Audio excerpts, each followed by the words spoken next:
Good morning, everybody. Welcome to the game plan here at verifiedinvesting.com. My name is Gareth Soloway, Chief Market Strategist. All right, so we got a few things on the docket today. We have some big movement in the semis. Bitcoin flushing. We talked about that just yesterday, how it couldn't get that weekly close 2 times in a row above that 69,200 level. We're going to dive into that chart and other cryptos. All right, let's get right to the charts, guys, and right to the data.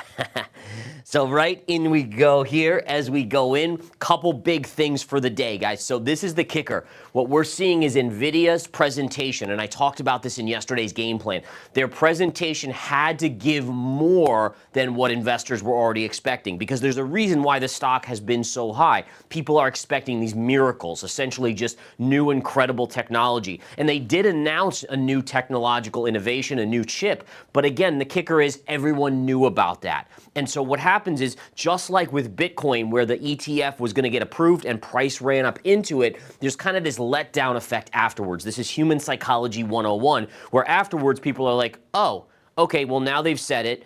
Now what's next? And if there's nothing next, you see this dip back down. And that's what we're seeing in NVIDIA this morning, falling about 2.75%. Pretty nice little dip for that stock. Okay. The one thing, and we'll look at this on the chart, daily bearish engulfing candle. A couple weeks ago, we saw this candle. I said this is likely a long-term top on NVIDIA, and so far that has been dead on. We'll continue to follow it. Next up, SMCI files to sell 2 million shares. So again, that's why the stock is cratering today. It's down about 10% pre-market. You're going to see bounces. We'll look at the technicals on that chart and see exactly where to expect bounces. But ultimately, you guys know, I still think it's going lower. You're just going to get good bounce opportunities along the way. Just like yesterday, it was very active as well. Bitcoin falls sharply as risk off begins. So this is the kicker, guys. One of my thesis points for why I thought Bitcoin would not be able to sustain 70,000 and why I was watching that weekly close multiple weeks in a row above 69,200-ish, that 2021 major pivot high, is because we were entering a phase where the Fed was shutting off the emergency lending program to the banks. And remember, the banks were using this lending program not because they needed emergency loans, because it was cheap money that they could take massive amounts of and then loan it out. And when you push money out the door, it pushes more liquidity into the system. A certain amount of that money ends up in the stock market and risk assets, including crypto, including stocks, et cetera, et cetera, et cetera. So that's really what was going on there, and they've now shut that off. They've put that to a stop. In addition, reverse repo. I've talked about what reverse repo is. During the bear market of 2022, banks were storing money at the Fed, so the Fed was sucking that liquidity off. When the markets bottomed in late 2022, that's when the Fed started paying back all that money. More money into the system, right? Push it into the system, it ends up in asset prices or in risk assets. Well, now we're seeing reverse repo come back to a normalized level. Essentially, that is done. So what you're doing is you're sucking, think about a vacuum cleaner, just sucking up all the liquidity out there. It makes it very hard for risk assets to continue on this incredible move that we've seen. All right, so we'll look into that, but that's one of the points of why I was skeptical of the Bitcoin move here. By the way, I'm still a huge long-term bull on Bitcoin, but I'm also a shorter-term trader. Always remember that, folks. I'm going long, I'm going short, I'm going long. Heck, I did like 20-day trades yesterday. And again, it's just being in and being out by reading the charts and making money. Lastly, Federal Reserve begins its 2-day meeting. Announcement is tomorrow at 2 p.m. Eastern Time. Don't forget, guys, I will be live right here. You'll see it on YouTube's Verified Investing. You'll see it on Twitter. I will be live for that announcement. We'll be trading it live here. I'm hoping to draw Dr. B in here as well to trade with me and go over the action that we're seeing, go over the charts, educate you guys on how to watch for signals about where the market and stocks are going. Okay, let's get right into the action here on the charts. First and foremost, let's start with the NASDAQ pre-market here. This is the NASDAQ 100. And again, this is where we closed yesterday, right? So yesterday we closed here. The markets were kind of fading. We had this pretty sharp dip early on. We are seeing a little bit of resurgence. So again, buy the dippers are still alive and well. And I want to make this clear. Markets at tops, right? You don't see, it's very rare you see a market go like this. This is a bull market like we've been in. It doesn't really do this. That's not how psychology works. Human psychology works this way, right? It basically cons everyone into thinking everything's okay in the bull market. And what they see is people see, oh, a little dip, oh, look, a new high, oh, a little dip, oh, a new high. And it starts to create this mentality of saying, buy the dip, it works. I mean, how many times have we all heard that? Just buy the dip, you'll make money. Well, the kicker is once you start to come down, what ends up happening is people buy the dip again. But the problem is you start making lower lows. And so what ends up happening is when you make a market top, whether it's Bitcoin, whether it's anything in crypto, whether it's stocks, whether it's commodities, after a bull market run, the top looks very similar to this. It's only towards the end of the move where you start falling off, where people get burned over and over again buying the dip. So again, think about this. If the dip buying works and it's working for people, they're going to do it. But after they do it once or twice and it doesn't make new highs and ultimately they start losing money, they start to get gun shy. They start to say, wait a minute, this isn't working. And that's what creates the final flush. If you look back at the market in 2009 during the Great Recession and that nasty market, the biggest sell-off was at the end. It was from the beginning. So again, the bear market started in 2008, collapsing, but had bounces along the way. The big collapse occurred in the start of 09 to March when the bottom was put in.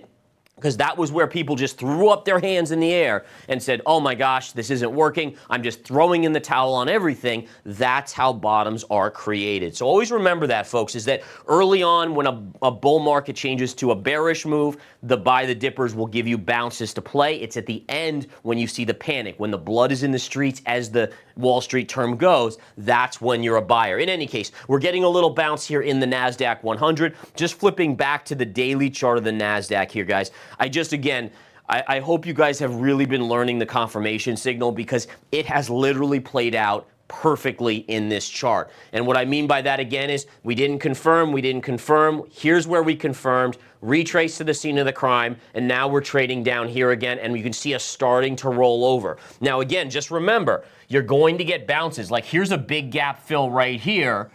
If we come down here, I would expect a bounce there, and then we'll probably make a move lower to another level. There's a big level right here, and again, my lines aren't going to be perfectly straight, but there'll be levels along the way with buy the dippers stepping up. In addition, analysts don't go from being uber bullish on mainstream media or even on social media to where all of a sudden they panic, right? They panic at the end of moves. They're like, literally, most analysts are just as bad as the beginner investor. They get bullish at the top. And by the way, think about this. Think about all the upgrades in price targets you were seeing on the S&P just over the last month.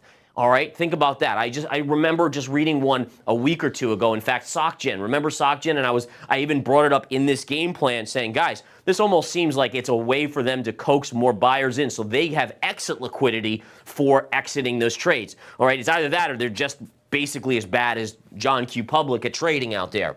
All right, so in any case, just something to keep in mind here as the market rolls over. Looking at the S&P 500, all right, we obviously see a little bounce on the S&P here pre-market as well, but the daily charts where I'm focusing, we broke below. Yesterday did not confirm. We have to, again, if you're looking for confirmation, you need to close below this low. All right, so I'm, again, just looking at my chart. What level is that on the spiders? Confirmation would be at approximately 508.25 or lower. Now, again, that's a pretty big move today. That would be a $4 and change move down on the spiders. We're about 45 points on the S&P. We'll have to watch and see if that happens. If that happens, it's fully game on. You've already got the NASDAQ 100 that's confirmed the breakdown. Now, if we get the S&P to confirm it, that's another big signal. Now, will it go straight down? Is it going to do this? No, it's not going to do that. That's not how markets work generally. Now listen, if there's a black swan event like COVID, yeah, of course. But in general, it'll be, you start looking for your supports, right? You have a bunch of supports in this area here, right? So you come down, then you bounce, and then you might come down again. You do things like that. All right. Couple other charts here. NVIDIA, guys, I just want to bring this up. So again, NVIDIA right now trading down about 2 to 3% in the pre-market. But again, this is the one that stuck out to me like a sore thumb. I brought it up literally the next morning in the game plan. If we zoom in, please understand your reversal engulfing candles. You look for a chart that's basically at 52-week highs or all-time highs. In this case, NVIDIA was at all-time highs. You look at the previous candle, the range of the previous candle from here here to here.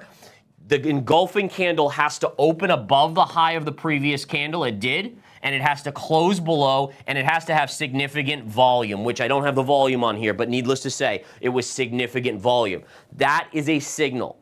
Again, as a technician, all we have to go on is what the charts are telling us. And again, it's not up to us to say, oh, that's a top or that's a top. We have to let the chart tell us. Now, again, is it perfect? Is it always going to be a top? No. As I said to you, it fails if we ever close right above there. But as of now, it hasn't failed, so you go with it. It doesn't matter what your heart or your feelings tell you or your gut. Those don't matter in trading. I've tried that method, and I lose. So you got to the only edge I have in the market in terms of trading is when I literally look at the candle and I say, well, what does that mean in TA? Just what's the definition? What does it tell me? And that's what it tells me, which again puts me in a position to say, until proven otherwise, that's your top on NVIDIA. Now, look at what's happened. What type of pattern is this, guys? Down? What type of pattern is that? So again, I've taught you guys bear flag patterns. So to me, this looks awfully like a bearish pattern, right? That's about to break to the next level of support, which, by the way, you'll have a lot of support right here around, it looks like around 820, give or take, and then there's a ton. I mean, down here, this gap fill down here will be massive. But again, in the short term anyways, I'm looking at some support on this chart around, really it looks like, yeah, there's a gap fill at 824, and then a major support around 808. So in this vicinity, somewhere in this vicinity from here down to here, that's your big level of technical support. All right. Next up, let's take a look at SMCI. Pre-market, what do we have going on here? This is trading at $896. This is down basically over $100 pre-market. Look at this drop. They again announced that they're selling shares.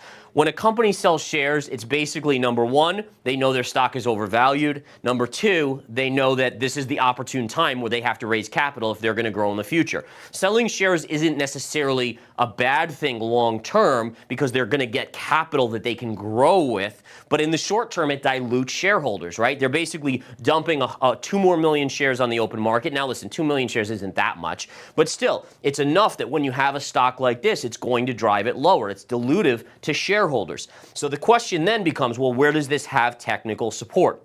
If we flip back to this chart, there's a few levels. So the first one we've already pierced here. Now we might get a bounce in the open, getting above this level, but this 905 area right here, that's your first area of support. So this gap fill right here. Now again, we are trading pre-market below that, so there's no guarantees that we get back above, but that's your level there. We have a secondary level here and a major pivot right down here in the low 700s. So, but look at that run.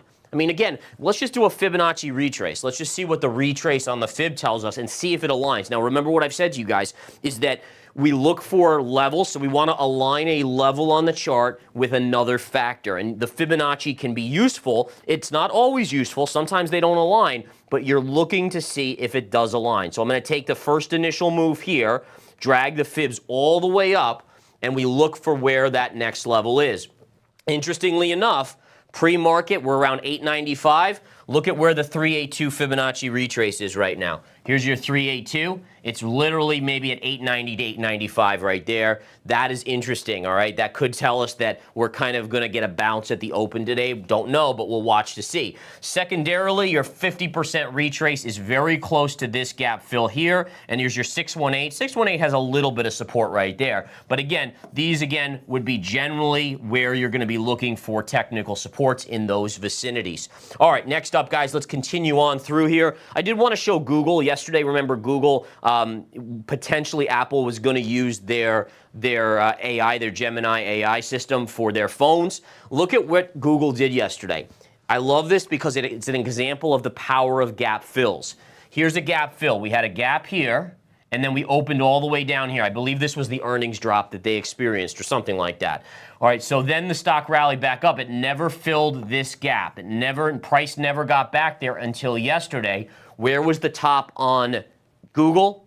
It was right there. And by the way, we did short this in the intraday live trading room where we do day trading of stocks and ETFs, and we made a nice little score on that pullback yesterday. So that was a very good one.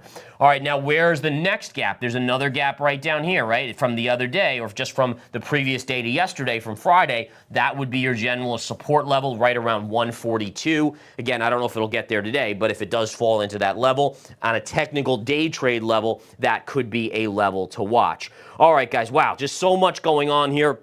Let's just take a quick breather to step back to center screen. So I Trust Capital is a big supporter of the show. Again, these supporters, these sponsors, I just want to say, they're the ones that are enabling us to produce this show like this, right? They're the ones that are really helping us to raise our game and to bring more great content to you. So I do thank I Trust Capital, Lux Algo as well. And we're going to just take 30 seconds to hear from I Trust. Do you have an existing IRA or retirement account? iTrust allows you to buy and sell crypto, gold, and silver all right within your IRA. And the best part is, they make it simple. All you have to do is transfer your preferable amount of USD through iTrust and then invest that into crypto or precious metals on the platform. To get access, use the link below to find out more about investing through iTrust Capital. All right, guys, 1 second, quick technical difficulty. We'll be right back up. Just getting the screens here, and this is live TV, guys. So again, we're doing our best to get everything back up here and rocking and rolling. Worst case, I can jump to my other screen. In fact, why don't we go over here just for 1 second here and flip over here. So we'll go into the Bitcoin chart real quick as we're getting that up. And again, guys, really quickly, what's going on with Bitcoin here? Well, I've talked about it just in the previous couple days, right? We've talked about how Sunday night's weekly close was below that key level. The previous week, it tried to break above that. Both weeks during the week, we were above 69.2, which again, guys, for those of you that don't know, that's the key high approximately within a couple dollars from the 2021 high. So that to me has now become a sticking point. So even though we were above 70, you have to be very careful. And I just like to point this out, guys, is that when we were above 70, and I mentioned this, we talk about my famous whippersnapper comment, but there were so many people out there, so many of these big supposed great minds in the financial industry, on Financial X and so forth, that were like, oh, we're above 70, this is the bear case is dead, da-da-da. And you know what it reminded me of is when we broke 65 back here and we were above here and then we collapsed. And one of the things I showed you last week, and again, by the way, preempt this by saying I still think Bitcoin's going a lot higher. It's just it was due for a pullback. The charts are the charts. They don't give me perfection by far. I'm not perfect by far, but they give me a slight edge. I'm basically, like I said to you guys, I become the casino. I become the casino versus the gambler. Okay, so one of the things to look at on here is if you look at our previous high, this was 65,000, right? So 65K right here. We went to 69K. That was an approximate move up of 4,000. All right, then you go over here, right? If we know this is 69K, we went to about 73K. How much of a move up above the previous high was that? 4,000, right? Approximately. So again, these are the things that you just want to be aware of. And essentially my goal is to not say don't buy Bitcoin. Heck, I even have my small hodl position from the 17,000 range. It's very small, but I did pick up a little back there. I was just hoping it would go a little bit lower so I could continue to accumulate. But the point is that I certainly wasn't a buyer when we got above 65 here. In fact, that was my famous call saying it was going to drop to 20,000. And now you have to look at the same thing is after such a vertical move, don't drink the Kool-Aid, wait for a pullback, and you're getting that pullback now. All right, and again, FOMO almost never works out. It just doesn't. And you have to just keep that in mind. Now, granted, depending on your time horizon, that's really what's important. But ultimately, I'm just personally, I'm a structure of levels. And for me, looking at Bitcoin, I want to see, so you do have a little support here, and I want to just show that. We'll zoom in. But ultimately, if we go to the chart here, right, if we zoom in, we can see we did hit some support today, right? So just number one, see this little flat point right here? Draw that across, and literally that was the low of today so far, okay? So again, just a note there. Number two, I'm eventually thinking that we bounce and we roll over and we go here. Now, that's not that big of a move down. And if you look historically, and I'm a big data guy. I know people hate that. Oh, he should be in love with Bitcoin. He should marry Bitcoin. Oh, my God, you know, like all these crazy things. But this is how I am. This is why I make money trading all asset classes on a generally regular basis. It's all about just saying, okay, what are my levels? Now, if it doesn't get here, do I panic and say, oh, crap, I missed the low? No. Because there's a million other trades. Like literally every day I'm doing trade. But it's the discipline saying that unless it gets here, I probably won't be going long. Now, if it gets there, will I go long? Probably. I can't guarantee it. I have to reevaluate in real time when it gets there. But you guys are getting my point here. And now, wouldn't it be interesting if you almost get a little head and shoulders pattern here if we did bounce up? And again, I would almost say, what's the distance between here and here? It almost looks like a perfect symmetrical or even 50% secondary move to the downside. But again, for me, this area here to here, this area right in here, basically around, give or take a couple thousand from 50,000, that is my general downside target. Now, is it possible that it never gets there, like I said? Sure. That's the way it is. In trading and investing, there's no definitives. There's nothing that's guaranteed. There's nothing written in stone. All you can do is do your best to read the charts and give yourself an edge. And will you miss trades? Yeah, I've missed millions of trades. But it's all about how many do I get. And when I get them, am I disciplined enough to buy at the levels and unload them and take consistent profits? The answer is yes, and that's why I've been around doing this since 2007 when I started InTheMoneyStocks.com. All right, let's follow me over here. We're back up over here. I appreciate that from the guys here to get that all ready and ripe. Yesterday, I told you guys about Solana. I said Solana, this looks very similar to this move, which is what created that bigger pullback. What happens to Solana? Literally, since we talked about this, it had a big corrective move from about 215 or so all the way back down. I think it was trading in the 170s this morning, although, again, we'll have to watch and see if it continues there. And, again, I'm losing my charts here, but that's not a big deal there. Okay, lastly, I just want to show Cardano here when we're talking crypto. Okay, so crypto, what we have here on Cardano, for those of you, and I'm going to try this again. There we go. We got it in here. All right, so we had this high to high to high, and then we have this major technical level, puts us right there. The charts are saying that's significant resistance, and you're pulling back. Now, one of the things I will watch for here is if we take away these lines, and I want to draw this on my actual chart so I get a straight line for you guys.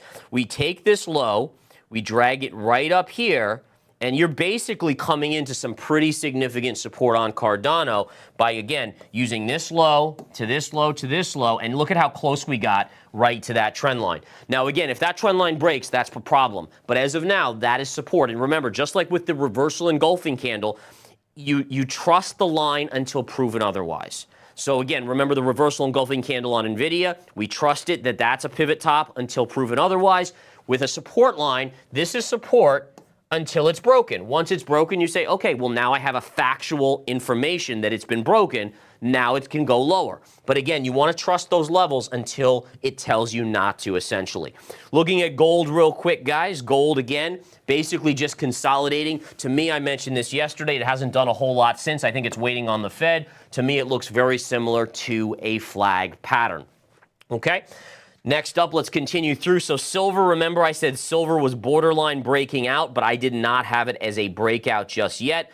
As of now, that looks to be the correct move. If we bring up the silver chart here, you can see this trend line down. We did peak above it just like here, but it's getting rejected. Now, I will say this is when the Fed announces tomorrow, get ready for a big move because the currency markets will go nuts and we'll also see gold and silver react. So it could be maybe tomorrow's the day silver breaks out. I don't know. Or maybe it's where it pulls back even more. But the point being here is that we are getting rejected right here. And again, tomorrow it either goes like this, probably right into support, or it gets that next leg to the upside.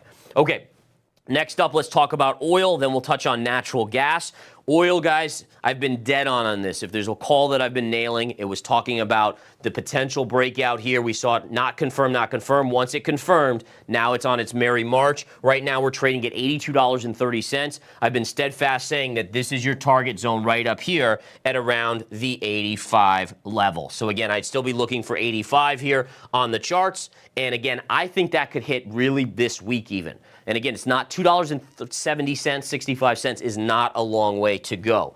Lastly, let's quickly just touch on natural gas here, guys. Nat gas, I continue to be long with members at my service. And again, we're so far in the money after rebuying on this dip. Remember how we've traded this. And again, I love showing this because it shows that you don't have to be greedy. In fact, greed actually is not good. So if you watch the old movie Wall Street, you know, the Michael Douglas character says greed is good. Actually, in the markets, it's not. It gets you to become emotional. You get too greedy and you look for too much. And so when we were in this earlier, if we remember, we were in from here and coming up into this level, I said, you know what? I'm good with that. I'm good with that move up. And it's going to hit resistance. We unloaded here, then we rebought right here. All right, now again, I don't know how this trade will turn out. No one has a crystal ball. But again, the idea was up, pull back, and then my thinking is that you're going to get that next move up to take us to this next resistance point here. All right, so again, that's the idea behind it right there, guys, as we get into it here. And I just want to say, as we come back to center screen, that again, you know, the comments, especially on the education that you guys make on the YouTube videos and on Twitter or X, that's what drives me. I love that you guys are learning, that you guys are starting to learn the confirmation signal, engulfing candles, topping tails, all of these things. It makes you a better trader. It allows you to start to get away from being emotional, where you read stuff online and you react emotionally, versus starting to think about it very logically and matter-of-factly. And that's what the charts do. They basically let you start to trust them versus what you feel inside. And as soon as we feel something inside and we let our emotion take over, I guarantee it, because I've done this a million times, it makes me make the wrong decision. It's when you have a clear, concise strategy that you follow that doesn't get emotional, where you're disciplined, that's where you're going to perform the best. Now, is it going to make you have no losers? No, I still have plenty of losers, but it's all about, again, can you get that win rate north of 50%? Can you get it to 60? Can you get it to 70? Can you get it to 70 to 80 where you're in the Hall of Fame? And that's where you have absolute financial freedom. So thank you guys for tuning in today. I'll be back bright and early tomorrow. Take care.